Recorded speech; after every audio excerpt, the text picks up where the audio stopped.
Excellencies, distinguished guests, ladies and gentlemen, Assalamu alaikum.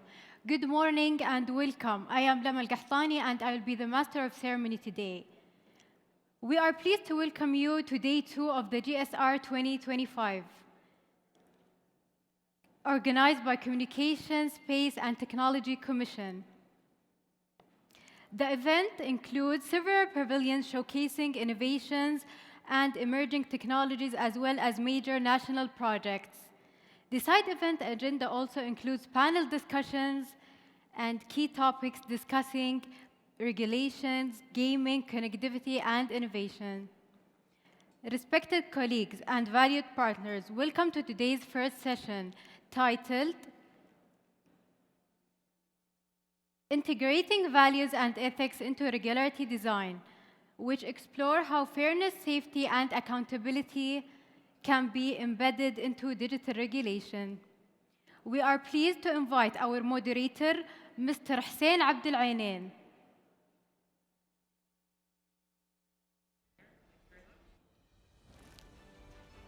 Well, thank you for the introduction, and I think I'd like to start today by welcoming everyone to Riyadh, and of course welcoming you all to the Oasis stage. I'm actually quite excited to be kicking off day 2. Yesterday, or day 1, day 0 yesterday, we had a group of sessions that looked at different topics from... Are you able to hear me now? Yes, okay, good.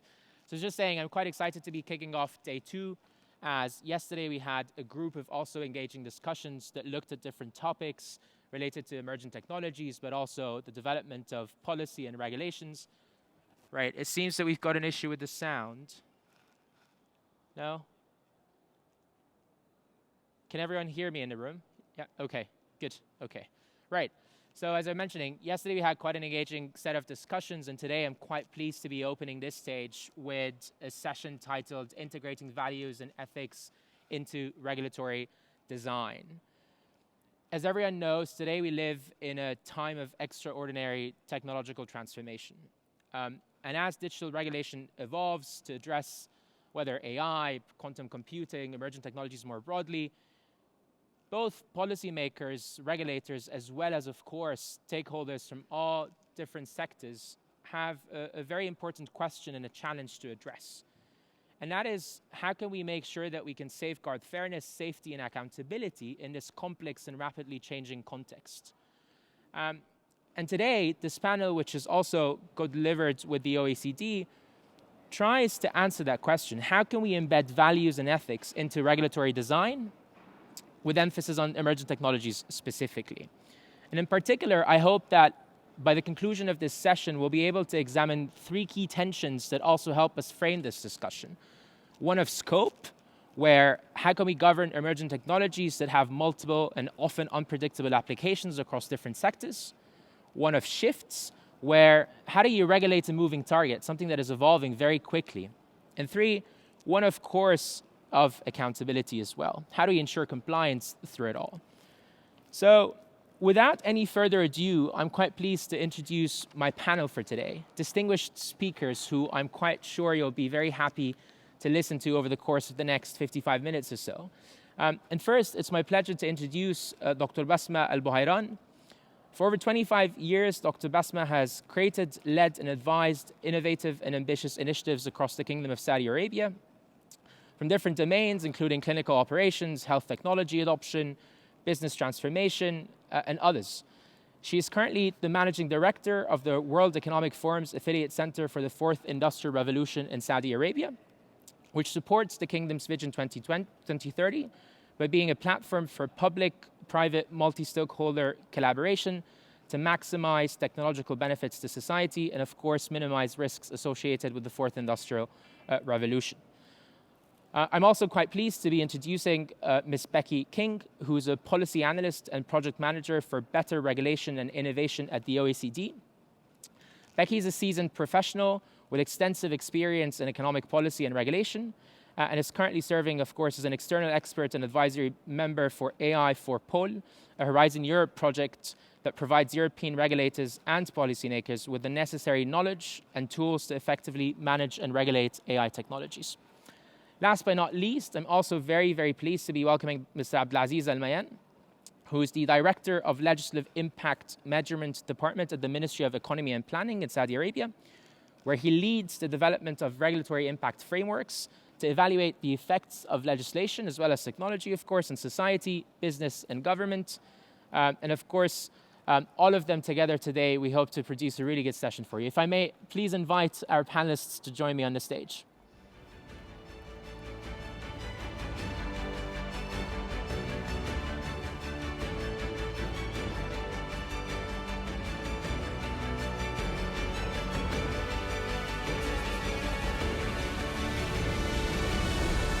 Welcome.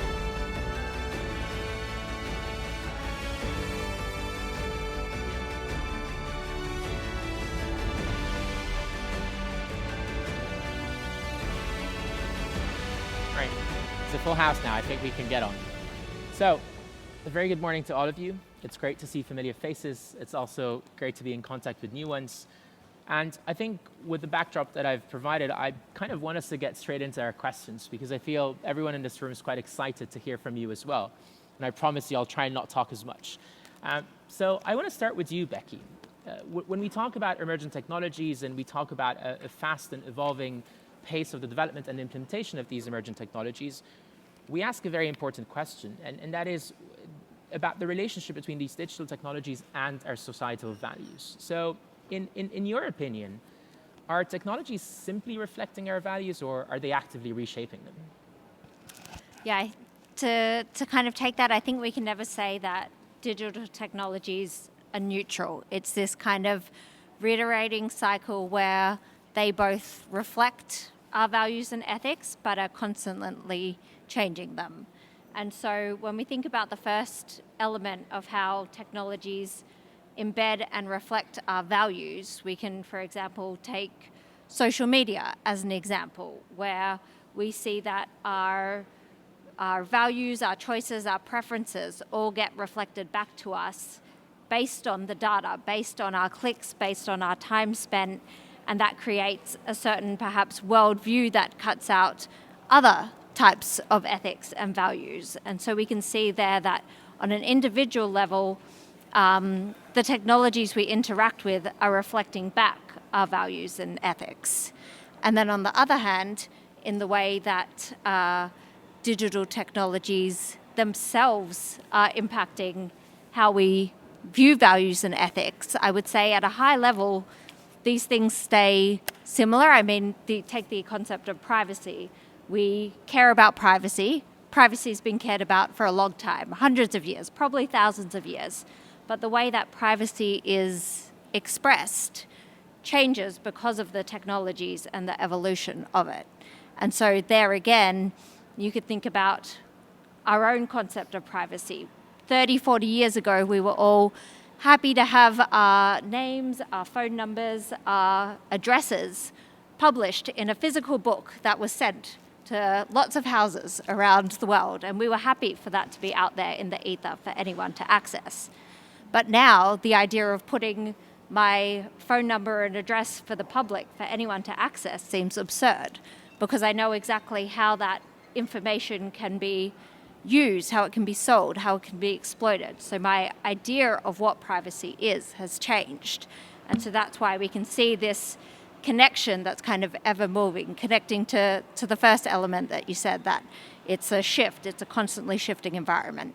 Absolutely. I couldn't agree more, Becky. And I certainly remember as well the big yellow book that used to be sent all across. I think many of us will recall that as well. But I also quite enjoy what you've mentioned on how somehow technologies on occasions reflect back to us our own values and ethics, and we need to be quite conscious about how do we approach this subject. I want to try and localize this a little bit more, and I want to turn to Dr. Basma and ask her really, Dr. Basma, in your work, can you share with us, or throughout your work, can you share with us some of the lessons that we can draw from where technology has actually helped us reshape values in surprising ways, and what does that really mean for regulation going forward? Please. Thank you. So I'd like to share two examples. One is from the Kingdom of Saudi Arabia, and the other one is from one of the centers that's part of the C4IR network, C4IR India. So the one from the Kingdom of Saudi Arabia is in relation to the financial sector. Now, the kingdom, has been progressing very steadfastly in ensuring that it has built and continues to build very robust regulations and legislation. But at the same time, the kingdom is also cognizant of ensuring that it becomes more innovative and that these policies are also innovation driven.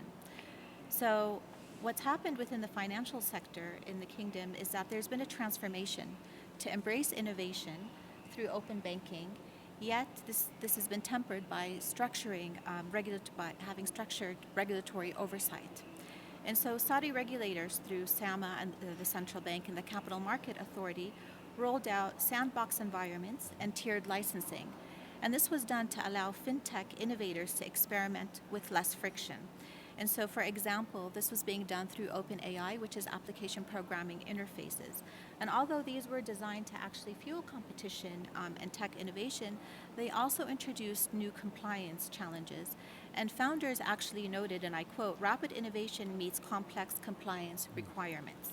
So the tension here was, how do you foster entrepreneurship? How do you also, while ensuring customer protection and also ensuring financial stability? So this is a very fine act. It's a balancing act that one has to play, whereby you want to promote innovation, but at the same time, you also need to mitigate risk, and you also need to have clarity, in regulations. So as a response, what the regulators did is that they introduced structured frameworks, and namely, this is the sandbox environments that I referred to at the beginning of my comment, and API open banking systems. And so this allowed startups, fintechs, to actually operate under controlled conditions. Okay, and within regulatory supervision, obviously. And so this shows how innovation-driven policy unexpectedly uncovered regulatory limitations, thus promoting or prompting a shift to ensuring that we have agile, balanced, and intentional oversight models. So this is from the kingdom. In terms of an example from the C4IR network, C4IR India has been focusing on agricultural innovation or artificial intelligence for agricultural innovation. And in India, smallholding farmers, actually 87% of them own 1.5 acres or less than 1.5 acres. And so introducing emerging technologies like Internet of Things or artificial intelligence and remote sensing tools can be very unaffordable to them. So what happened there is that the farmers were not really interested in having high-end analytics. They were more interested in making sure that farming could be affordable for them. So the conversation moved from precision farming to actually accessible farming. And so the lesson here is that regulations must enable cost-effective, yet open and interoperable AI solutions so innovation serves not just the minority, but also the majority. Another example from India, C4IR India, is that women contribute to over 40% of agricultural labor. Yet access to finance is not possible because the land titles are not in their names. And in addition, they also have digital literacy gaps, and so this also further exacerbates the issue. So what happened there was AI tools unexpectedly became an equalizer. But this only happened when they paired it with financial inclusion and digital access programs. So for many women, the value was not really about having the high yield. It was more about being involved in the decision-making process, making sure that their voice, is being heard. And so the lesson here is that policies must integrate gender equity mandates that ensure access not only to finance, but also digital tools and also capacity building alongside deployment of artificial intelligence. I couldn't agree more, and I'm listening quite tentatively to the examples that you provide from both Saudi Arabia, but also in India, because in my mind, the common theme there is that it's a we need to always take some sort of a bird's eye overview, right? We need to look at it from not just how can we enable the technology in a certain context or in a certain vertical, but how do you make sure that we also address topics related to inclusivity, access to the technology in the first place, but also probably digital skills and capacity to use some of these tools that might be available for some of these examples. I see you want to comment on that, please. I do, because I think also what happens is you need to have this mindset shift. Because if you're at the beginning, you're sort of stuck on what it is that you want to do as a regulator, but then you realize that the path that you've been sort of focused on is not necessarily the right path. And so you need to listen to those voices and be able to say, okay, we've been thinking about this maybe in a different manner. We need to become more holistic or look at it differently. So I think you also need to be, you need to have that, be the courage to say, okay, let's kind of revisit this and make sure that at the end of the day, these regulations also work to benefit society the way that we would like them to. Could not agree more. And I think that's a perfect transition point to go to Abdulaziz, because I think as part of the ministry and as a policymaker almost to a certain extent, I'm quite keen to get your thoughts on Dr. Basma's contribution there, but also more importantly, some of the examples that you can share with us from your work on how technology has also impacted values, whether unexpectedly or expectedly, but also how has that influenced the whole regulatory and policy approach? Policy before regulatory, but policy approach, and then going on from there. Please, and welcome to the stage. Thank you, Hassan. Thank you. Actually, as we always know, technology has always been, let's say, a pressure because of the disruptions that it makes, especially on regulators. Because usually regulators, when they want to intervene, they monitor markets and they watch them for, let's say, few months or maybe a year or two before they decide when to intervene and what is the right regulatory, let's say, intervention tool that they need to use. The issue is that by that time, mostly technology will come up with a new disruption to the market, which puts your regulations, let's say, make them lag behind what's happening in the market.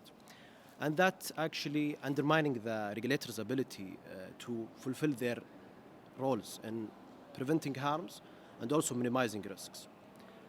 But not just regulators who share these concerns also. Also big businesses have the same concern because, big businesses are big businesses because they want to remain in the market as the dominance of the markets, but they have, let's say, other tools that they use to keep up with the market. An example of those tools that big businesses usually invest in startups, acquire some, let's say, new companies that are disrupting the markets, and trying to incubate this new disruption and innovation within their ecosystem. Regulators can learn from that approach, of course, but not by investing or acquiring startups, but by using tools like sandboxes, like establishing dialogue with the private sector, with the new disruptors, with those change makers who are changing the markets. And by doing that, they will be able to understand what's happening in the market for the next 3 to 5 years, and they are part of the change also. By using this approach, we think that it will make let's say, make the regulators to fulfill their roles in protecting the society without also curbing innovation and technology and the required growth that you need in the market.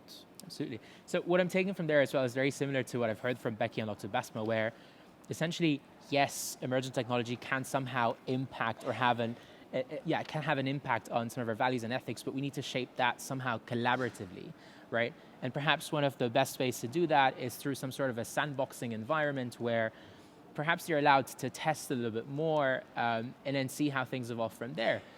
Following, of course, a vision, but also trying to get or try to encourage the development of that specific sector or that specific application. I think I quite like where we're going with this, and I would also like to invite our audience that there will be a session later this afternoon on sandboxing specifically, where you can learn a bit more on this topic. But I think this is a good opportunity to kind of go back to Becky again. Becky, I think having heard the opening remarks in the setting, I think of the OECD's AI principles, but also the Bridge Initiative. as really good examples that offer some sort of a high-level guidance, not just for regulatory authorities or for policymakers, but also for the entire set of stakeholders across the technology ecosystem more broadly and probably beyond that. Would you like to spend a couple of minutes talking to our audience about Bridge Initiative, of course, and the AI principles, but more importantly, how can regulators translate some of these principles into actually everyday regulatory practice, particularly post-sandbox time, for example? Please, Becky. Yeah, so at the OECD, and I would say a lot of organizations, international organizations, have been focused on how do we make these ethics and values tangible. So the OECD AI Principles is one, there's the UNESCO ethical framework of AI, and the G20 AI Principles, for example. But what these principles do, they form the kind of foundations of, okay, how do we make decisions of thinking about what's right or wrong? And then above these ethical frameworks, there's this general layer of governance then that we say kind of all citizens or stakeholders, businesses can think about, okay, what is my governance structure that helps me enforce those or put in place those ethical frameworks? And then above that, then you have your regulatory systems, which is like the legalization or the codification of these ethics and values. And that's kind of where it's really challenging because, as we've kind of said, these ethics and values can be ambiguous. They might be subject to interpretation, so it's not always the same for each person. And so I think that's where the emphasis on kind of agile frameworks that is being said in this panel is quite important. So maybe to add some flavor to, well, what else can we do apart from a regulatory sandbox? The sandbox is kind of one element, but it does take a lot of effort to set up. And so that's where at the OECD, we have an initiative, it's called Bridge, Better Regulation for the Digital Age, where we're thinking about, okay, what are these approaches that we can build on or we can support governments to invest in? And so maybe to provide kind of 3 examples of what we're looking into. One is the idea of by design frameworks. So thinking about how do we embed these ethics and values upstream or in the process of developing technology. So you have cases like privacy by design, safety by design, fairness by design. So within the technology development, before it even gets to the consumer, how are we ensuring that governance is embedded? The second element that we look at a lot is risk-based frameworks. So they're kind of encouraging a proportional approach to these types of difficult considerations. And you need that type of approach because you could take one technology and in one context, say healthcare, an application is completely acceptable and ethical. But then in another, people might say you can't have that same application in education. So thinking about the risks that are embedded within the technology, the level of those risks, and thinking about what is the appropriate response. And we do see that governments are increasingly thinking about these responses. And so, I mean, the EU is probably kind of the leader in terms of their EU AI Act in how they're thinking about risks. And we can see there, I think from their impact assessments, they said 5 to 15% of AI technologies may fall within that high risk category, but then the proportion of risks that will be captured within that framework will be significantly higher. And then the last element, maybe picking up on the point of collaboration, is this idea of shared responsibility. And you can think about that in 2 ways, both domestically, so how are we building with industry, with our civil society, these co-regulatory frameworks perhaps, and then from an international perspective, how are we trying to gain some consensus of how we govern these complex challenges? And there, I mean, there's a lot of scope within standards that are being developed by the international community with industry collaboration to think about, okay, how do we take those standards and then apply them within what we consider locally? Absolutely.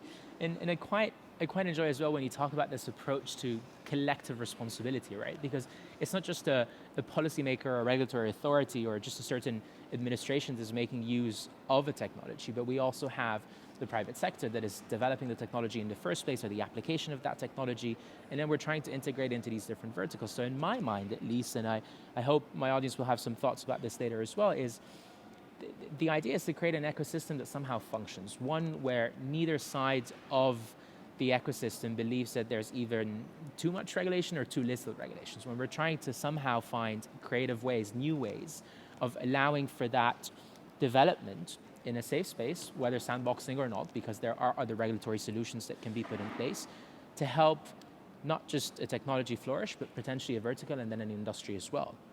So I want to build on that, and I think that moving to Dr. Basma again, like we've spoken about AI a little bit as well, and we've heard about the importance of having that collaborative approach to AI development and integration. And we also have quite a few, and there's recently been the announcement on the AI ethics principles as well in Saudi Arabia, etc., as perhaps an approach that allows for that development, for that technology development in a way that is not considered too much regulatory intervention at such an early stage of the development of the technology. How do you think Saudi Arabia has put the AI ethics principles into practice, and what are some of the other lessons that, some of the lessons that other countries can learn from this approach as well? So, before I answer your question, can I just elaborate or just expand a little bit on Becky's response around collaboration in your comment? So at the Center for 4IR in Saudi Arabia, our work hinges upon the entire concept of collaboration, and so we co-create and we co-design, whether it's toolkits, regulatory frameworks, and we provide insights and recommendations to particular technology domains that we focus on. And so we do this collaboratively with government, private sector, industry, and with industry it's not just large corporations, it's also small companies and startups, and academic and research organizations. So insights are taken from all of these stakeholders through our workshops on the particular sort of area that we're tackling. So I just couldn't agree more with what you both said. Absolutely. In terms of the AI ethics principles, so SDAIA is the authority that's responsible for overseeing artificial intelligence in the kingdom, as you're all aware, and they established 7 core AI ethics principles. And these ethics principles actually apply across the entire AI life cycle. So when Becky talked about ethics by design, and so when you're looking at the AI ethics life cycle, from planning and designing to entering data to building and validation, and then to deployment and monitoring, there are controls, ethics controls at each one. And that is probably perhaps also one of the lessons that other nations can learn from the Kingdom of Saudi Arabia. Now, our AI ethics guidelines are voluntary. Mm-hmm. They're not mandatory. But the AI ethics framework has also laid out, and it has identified roles and responsibilities that institutions who are focused or are involved in artificial intelligence or using artificial intelligence, what sort of roles and responsibilities they should be looking at. They've also talk about how SDAIA can measure and also audit compliance, either directly or through third parties. In addition, the AI ethics guidelines are meant for not just the government, not just the public sector, but also for private sector, civil society as well. And they've also encouraged, the AI ethics guidelines also encourage that institutions designate chief compliance officers, responsible AI officers, and AI system assessors as well. And the guidelines also talk about how entities can register voluntarily with SDAIA to track compliance and submit reports, and also receive motivational badges. In addition, they've also provided AI implementation tools as well that entities can use, such as the ethical impact assessment or fairness position statements and fairness assessments. So those are just, I think a few examples just to kind of tell you or to touch on how Saudi Arabia has been moving in this space. In terms of what lessons can be drawn, I mentioned one already, but I think another one is having a centralized governing body like SDAIA, like what we have in the Kingdom of Saudi Arabia. A third one is Also being able to balance global standards with local culture and cultural values, which is also important, and Saudi Arabia has been doing that as well. And the last one I would say is innovation with integrity. So having dedicated frameworks to help build local talent, thus ensuring that AI is not just imported, but it's actually developed with sustainable impact in mind. Absolutely. And ladies and gentlemen, you heard it here first, right? I'm a big fan of the approach because in my mind, it also helps demonstrate how we thought about the idea of what are AI ethics principles and what the implications of these are across the entire value chain, right? We not only say, okay, here's a bunch of different ethics that we need you to abide with, but also here's a little guideline that explains to you how can you go across trying to integrate some of these ethics into your day-to-day technology development and implementation, and to make even things better. And we also recognize you. Whether the badging and others, so we recognize that there's efforts being done by X institution to try and sort that out. And I also really agree with you in the sense that oftentimes when it comes to the development of a new technology or an emergent technology, it's also quite important to have some sort of a central, perhaps, entity that is responsible for coordinating the development, at least on the policy and regulatory side, of such technology across an administration or across a nation. So that's a really good point. I want to turn back to Abdulaziz. Abdulaziz, you spend your days probably trying to develop a lot of tools and measures to reduce regulatory burden on businesses. And of course, while AI is in the remit of Sadaya, I think from your perspective, right, like how do these tools, whether ethics principles or guidelines or blueprints or whatever, how can they really help alleviate some of the regulatory burden on business, but also how can businesses help use these to translate any such into kind of regulatory day-to-day decision making as well? Yeah. Actually, we always like to refer to the regulatory impact assessment framework. We call it RIA framework. It's developed by, thankfully, OECD in the early 90s. And we have worked with the OECD maybe since 2 years ago on developing regulatory impact assessment system for the kingdom. The framework, it's let's say a common sense. It always starts with defining the problem. You as a regulator usually intervene when there is a problem in the markets. You don't intervene when the markets are functioning in the right way. So you need to invest in defining the problem as a first step, because if you define the problem in the right way, you will find the best solution for that kind of problem. The second thing is defining the objectives. Objectives usually for a policy should be crystal clear. It should show how success does look like. So this is as a second step. The third step usually is to propose the options that you have. Because you as a policymaker, you need to have a set of options. You don't have one option for the problem that you need to solve. And one of the options could be the regulatory option.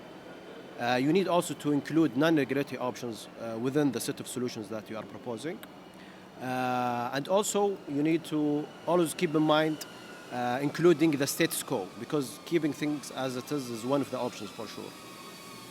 The fourth step, which is one of the most important steps, is the cost-benefit analysis, where you can include tests for values like transparency, privacy, impact on SMEs, and any other areas that are you care about. You can also use different set of evaluations. Objective, also you can use some, like, let's say, quantification, also monetization. It depends on the right data that you have and the maturity of the sector that you are evaluating. The last step is to define or design monitoring and evaluation framework for sure, because you want always to monitor the policy that you have proposed and you decide to implement, to make any corrective actions in the future.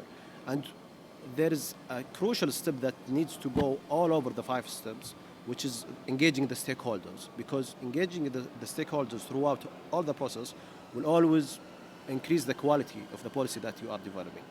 So by using such tools, we think that you will minimize the risks that you will have or side effects that you will have from the policy that you are developing. Absolutely. And I think, you talk about collaboration by design there, where you described to us the policy and regulatory development process, but also you emphasized the importance of including stakeholders early on, so that it's all kind of aligns to a great extent with where we're going and with the broader vision, right?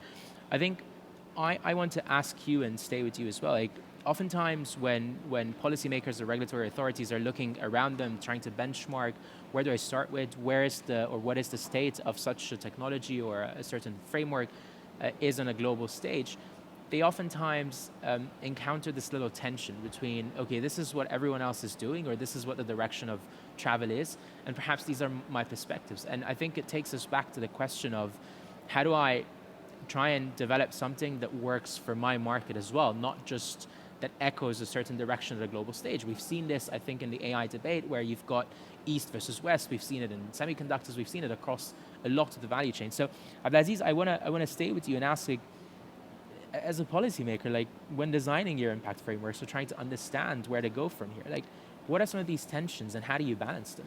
Yeah, I would refer to Becky when she said the risk-based approach. We always encourage to use risk-based approach.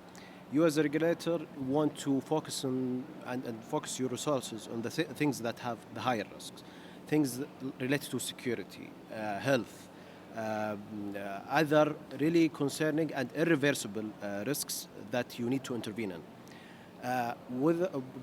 But for the medium to low risks, you need to use, let's say, less aggressive tools, less prior approvals, more into giving sometimes you need to give the industry also some space to have industry-led practices, standardizations, things that are related to quality preferences. You don't need to intervene on that. You need to give the market, let's say, its space to develop such tools. I can give an example. For example, restaurants, they have Michelin star. You don't need to intervene on the quality of let's say, the experience that you are having in the restaurant. Also, ISO for the quality. The government doesn't intervene in such kind of quality aspect, but regulators usually need to focus on high risk, irreversible kind of areas that you need to protect the community from having such kinds of let's say, harms. Absolutely. Yeah. Becky, I want to turn to you because I think I can see you're already like itching to jump into this. Actually, I'm keen to hear the OECD's perspective on this and yours as well, right? Like, in your mind, having heard Abdulaziz as well, what are some of these tensions and what are the most difficult challenges for regulators to navigate and why? Yeah, well, from the OECD's perspective, we're always trying to think about how do we get international regulatory cooperation? How do we get these frameworks aligned so that it's better for innovation and cross-country collaboration? But it's super difficult in this space. One, where you have global technologies, but these local regulatory frameworks. And so if we push for the global frameworks, then we risk undermining the cultural legitimacy of a technology in a country. And, you know, I saw last week that actually in Saudi Arabia, there's a locally based model backed by the government Humane that was released, where it emphasizes Arabic and English language and embedding Islamic cultural values within it. So it's clearly something that's very important to build the legitimacy and the adoption of these technologies within certain countries. But then at the same time, we risk this fragmentation that makes it very difficult. And I think there's, ways that this has been done well and ways that it hasn't been. And so one element, again, from Saudi Arabia that I thought was really innovative was this global AI hub law that was proposed, where we're saying, okay, countries have different regulatory approaches, but we can still host your data and services, but we'll have these different tiers of models where perhaps actually we can acknowledge some of your regulations and have you govern your data and services under those regulations, but in our country. And, you know, it might not be the perfect solution, but it's kind of an innovative way to think about how do we still build cross-country investment and collaboration whilst acknowledging that these differences exist and probably won't go away overnight and definitely won't go away ever. So what's the functional way to move forward with that? And I think an example of where it's been difficult is in the UK recently, where they've introduced mandatory age verification. And there it's again something most countries would agree. We want to protect children from seeing harmful content, but it's in the way that that is implemented that causes tensions, because people found that, wait a minute, I have to give up my civil liberties, I have to give up my information, not only to access, say, adult websites, but also to potentially contribute information to Wikipedia.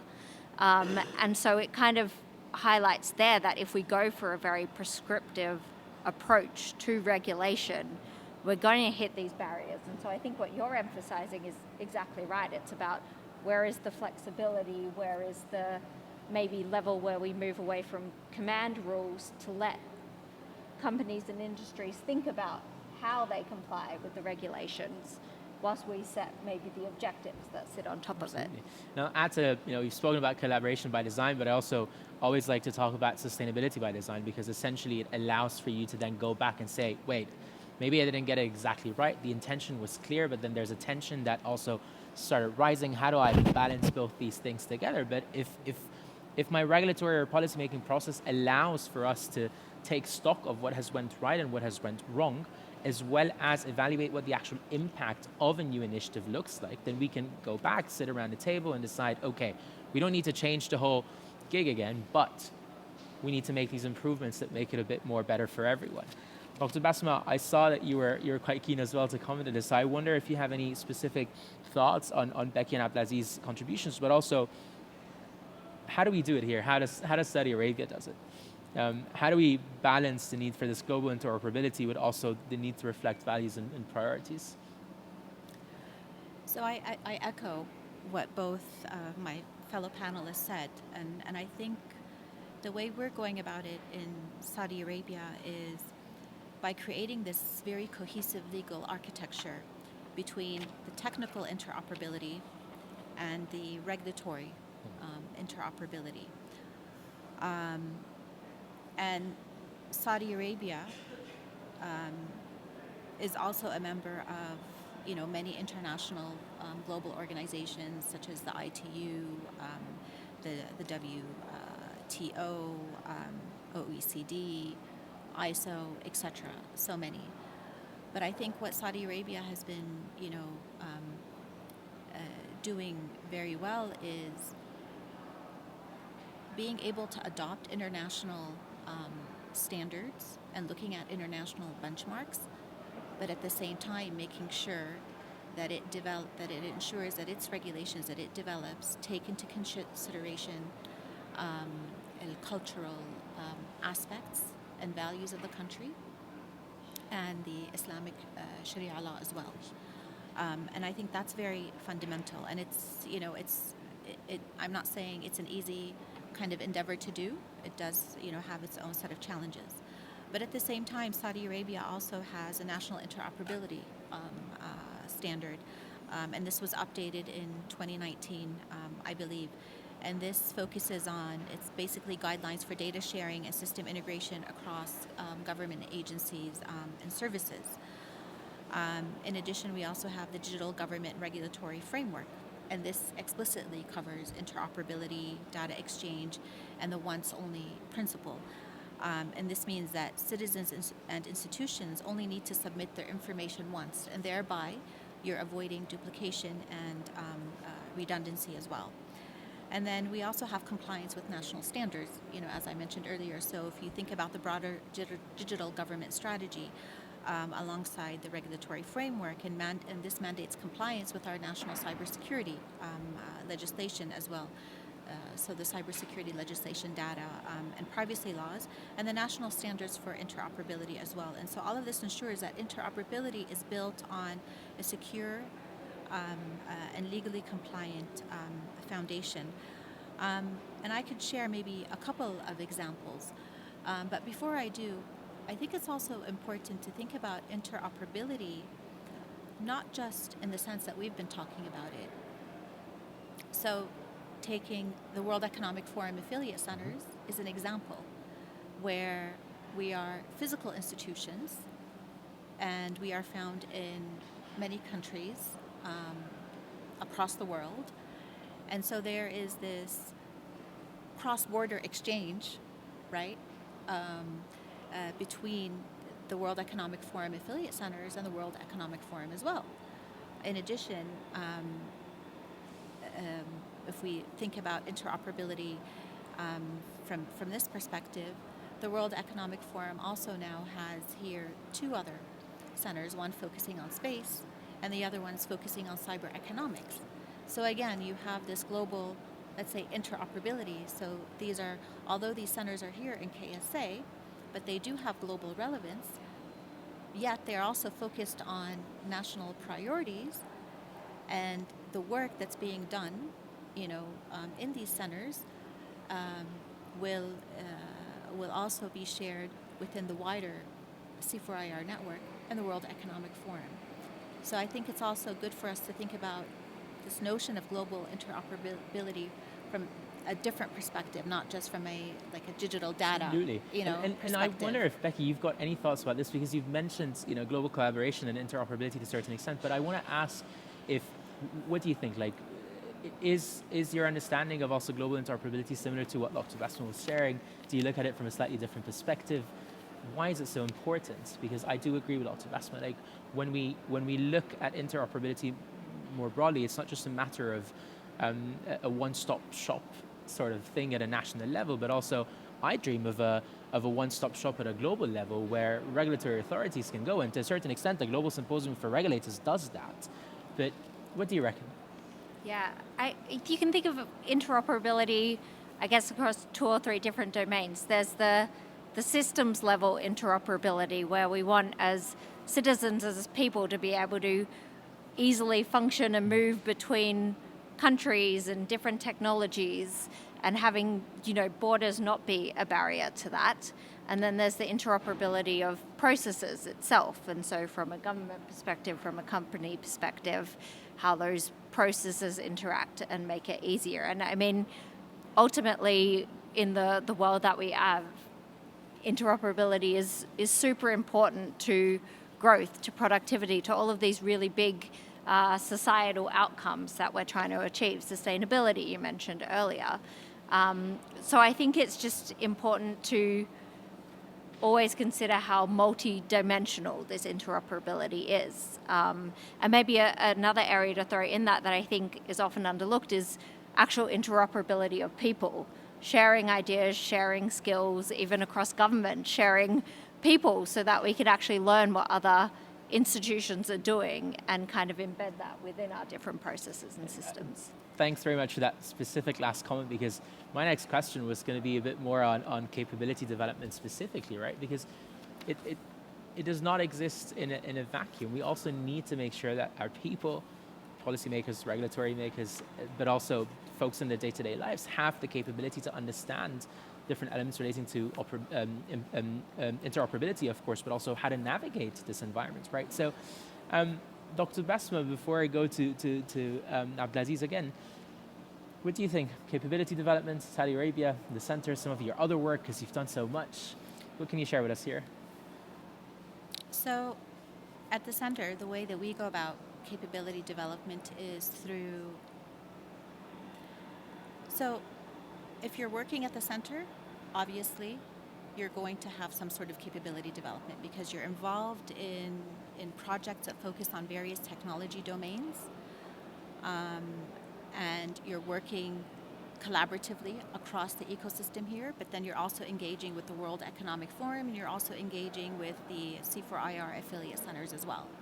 So there's a great aspect of, I would say, learning that takes place. So it's not your traditional, let's say, classroom learning. Mm-hmm. It's a different type of learning.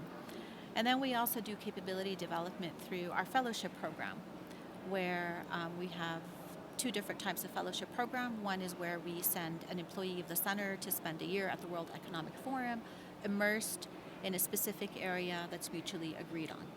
And the other one is where we have fellows who get seconded to the center, and they get immersed into the areas of work that we work on, at the center. So that's very, your non-traditional way of capability development. I think the way that Saudi Arabia has been approaching capability development has been, very interesting, and we've been looking at it from, various angles and various perspectives, and looking at it very holistically. And if we're talking about specifically, in relation to digital technology, you have Sadaya, that has a Sadaya Academy, and they offer different programs and what have you. You also have the Digital Regulatory Academy as well, that's in partnership. They have partners from leading global entities as well. And then you also have other institutions, private sector entities that are also doing some sort of capability development as well. But I think one thing that I'd like to point out is when we talk about capability development, that's not just focus on the technical aspects of regulation. Mm-hmm. We need to also be more holistic and ensure that we look at the aspects related to empathy and the aspects related to human-centric design as well. And so make sure that we also bring on board ethicists, right? Bring on board the community as well. And I think that's a very important piece, because without that piece, it's going to be very challenging for anyone to move forward as we kind of progress into the intelligent world. Absolutely, I couldn't agree more. It's such a great note to start kind of moving towards concluding our session today, because we're a bit short on time. And I think to try and wrap things up for our audience before I provide a few closing remarks, I think I want to turn to the three of you and ask if you could leave our audience today with three punchlines each, or what are the key things that they need to leave this room remembering, what would they be? And I want to start with Abdulaziz, please. Yeah, thank you, Hussein. Maybe actually I will always refer to, and this is especially for when it comes to regulating, always use a framework that starts from day one when you try to think about developing new policy, and invest a lot in defining the problem. The second thing for sure is develop your capacities, develop your capabilities, because it's difficult to have the mix of the right people who have legal, economics, public policy background. This kind of mixture is very difficult to have, so you need to invest a lot on that. The third thing is engage stakeholders in every decision that you take, because not just for them, it's for your decision to be with a higher quality and have the impact that you need. Maybe those the most important three things that I always refer to.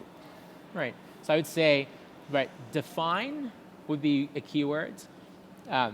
Collaborate perhaps would be the second, and then engage. Engage and train also. There you go. Develop, Becky? Yeah. Maybe building what Abdulaziz has said, I like to think of what governments need to invest in a way that mirrors the digital technologies itself. And I put that under your hardware, your software, and your peopleware. So hardware being the processes and tools that we've talked about, and I think this emphasis on agility that's needed there. The software, which maybe touch on less, but we need to equip governments with the digital technologies so that they can keep up with the digital technologies that they're regulating. You're not going to be able to regulate AI without using AI itself. And then the peopleware, which Basma, I think, put really nicely there, is thinking about not only the skills of the capabilities, but these multi-dimensional teams. It's not just policy makers and regulators anymore. It's the designers, it's the computer scientists, the data scientists, all of those individuals coming together. Absolutely. I might quote you on that one for future panels as well. Hardware, software, and peopleware. Dr. Basma, your top three punchlines. So the first, I would say, is that technology and values are intertwined.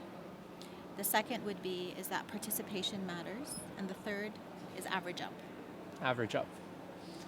Ladies and gentlemen, my name is Hussein Aboulanina. It was very much my pleasure to moderate your session this morning. Please, can I ask you for a big round of applause for our panelists?